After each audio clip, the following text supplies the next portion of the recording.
Namaste, friends. Let's get active. I'm Mona Flynn. Thank you for joining me today. We are going to cover the use of a yoga strap.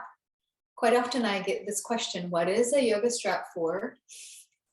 And I want to start with sharing that the answer is a lot of things that we want a yoga strap for, but I'm going to show you a few yoga straps and start out with how to adjust the buckle, and then we'll do a couple of poses together to get the hang of how the use of a strap adds value to our practice. First of all, I have a buckle that looks like this. And so you'll notice that it has a concave or convex sides.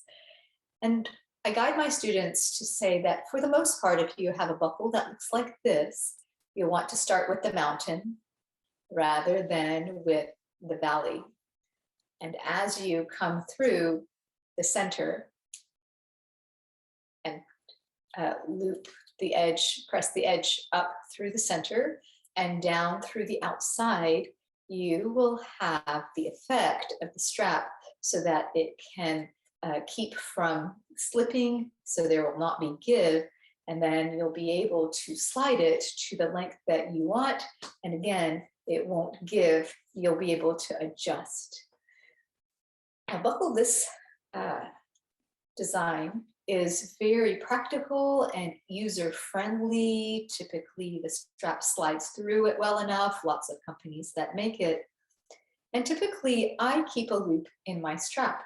I'll slide it a little bit to a smaller position and then wrap it and have it handy for whenever I need it. And it travels well, it sits in my yoga bag quite neatly, but there are other styles of buckles and they're all wonderful and practical as well. This one is a D-ring, and to loop the D-ring, you will go through both sides, both loops, and then you'll come out through the far one. So the effect is very similar of up and then back down, and similarly sliding it to the size that you need it and being able to count on the fact that it is not going to give. Right. Typically, a D-ring strap might be made with kind of a burlap that is thicker, and you might prefer that. Explore what exists out there and recognize that eventually you might want to have two. There are a lot of fancy fun things we can do with two straps. I want to show you another buckle that is somewhat between them, and it looks like this.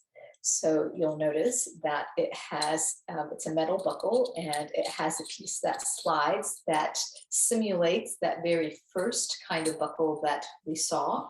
And similarly, it is that you would want to come up through the middle and down through the end.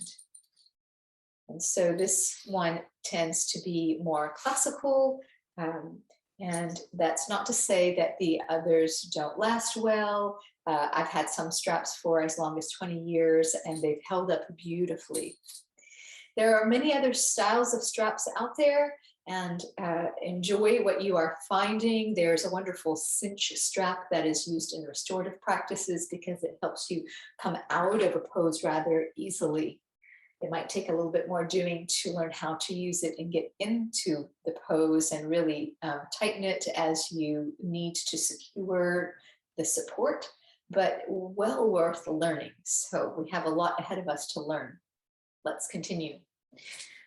I'm going to use this strap, and we are going to practice Gomukhasana, which is cow face pose, in a standing form so we can use the leverage of the legs.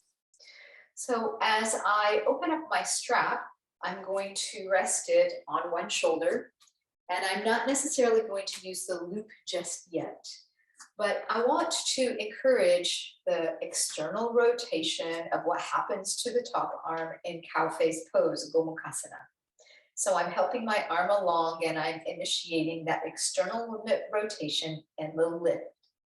The other arm is going to practice internal rotation and reach back behind, aiming for the strap as well. Some of you may not need a strap. You may be able to hook 3 fingers and do without the strap, all well and good. But sometimes it is necessary to access the leverage of what the pose is teaching us when we're not quite there yet. So we get to learn about ourselves, we get to back off and not overdo, accommodate the unique posture that we have, build our awareness while we build good posture, right? Not just the posture of the pose, but good posture in general. And then provide this increased range of movement because we are learning to access strength pattern beyond what is typical for us, still within our means. While you are here, root the inner heels. Notice the lift of the pelvic floor. Feel how the top elbow can continue to reach up, that the bottom arm can press into the back while it is tugging away at the strap as well. The shoulder that belongs to the top elbow can migrate to the outer periphery of the rib cage, yeah?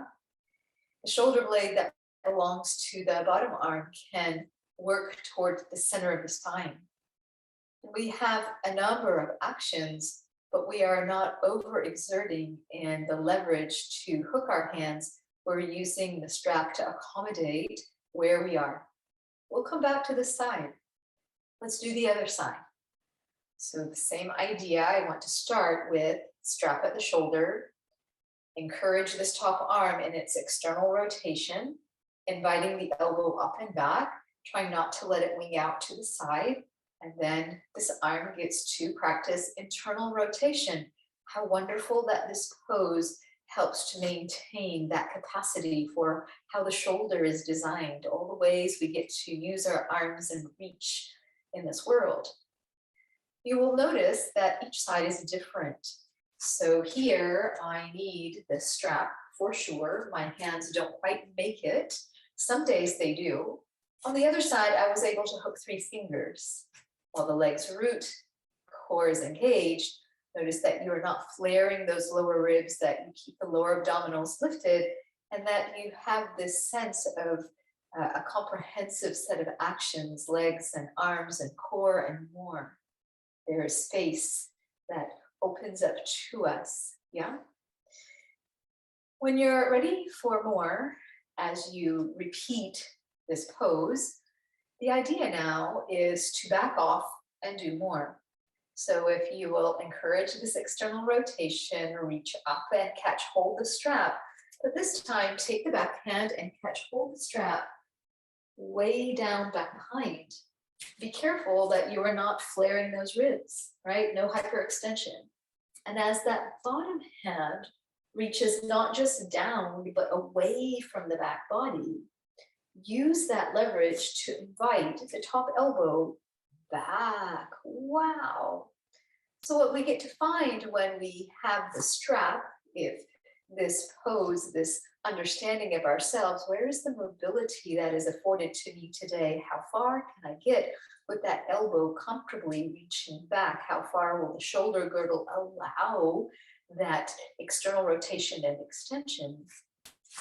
The bottom hand invites all of that. We get to engage the core a little bit more while we experience, oh, but my body can do that little bit more, and here's how I can sense it, right? And then release. So here is an example of how the strap allows us more. We don't necessarily back off and ease in, we ease into more, and it gives us this understanding of self and a lovely challenge. So the bottom hand, down and back, palm faces the wall, back behind, and I use that tug to invite the top elbow back. Wow. Again, I'm able to sense that each side is different. So now let's have another exploration of using the strap, and specifically using the loop provided by the buckle in another standing pose. So we are going to do a little bit of warrior one. And if you'll notice, the tail of my strap, I want to use it to the outside of my leg.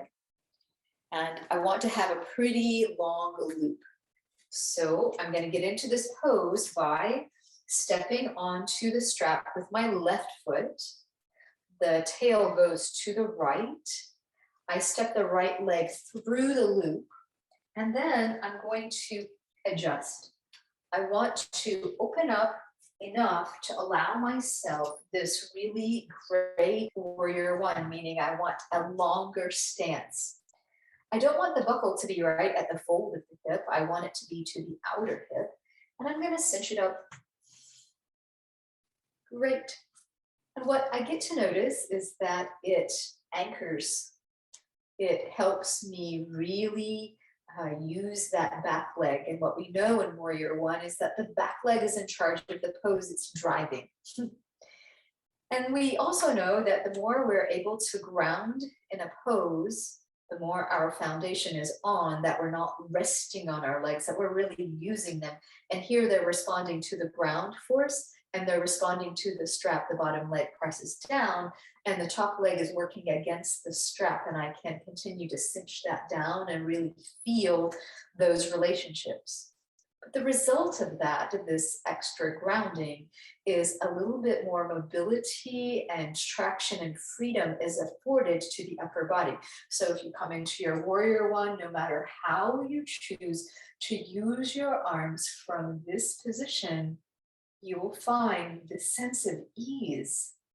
This extension up against gravity comes with so much more ease. There's more space between each vertebra. There's this sense of freedom. There's this willingness to be a little bit more open, and it lends itself to our continued practice and more than just physically. So enjoy opening to how yoga props teach you the lesson of the pose. And more specifically, they teach you more about yourself in your practice.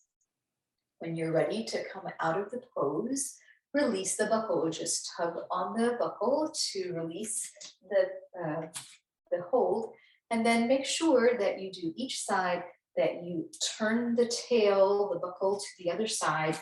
I'm stepping with my right foot onto the strap. I'm stepping the left leg through, and I want to take just a little bit of time to anchor, to cinch up, to create just the right support, and come to this place of balance between Sukha and Sithra. Sithra meaning stability. The lower body here is in charge of the stability, the foundation provides it. And Sukha is the ease, that rising up that comes with ease and freedom when we count on our foundation. And again, not just physically. So may the lessons of your practice on your mat lend themselves to how you practice life off the mat. And as you discover more ways to enjoy using your strap and using your props, share with us. May we all continue to learn together. Namaste.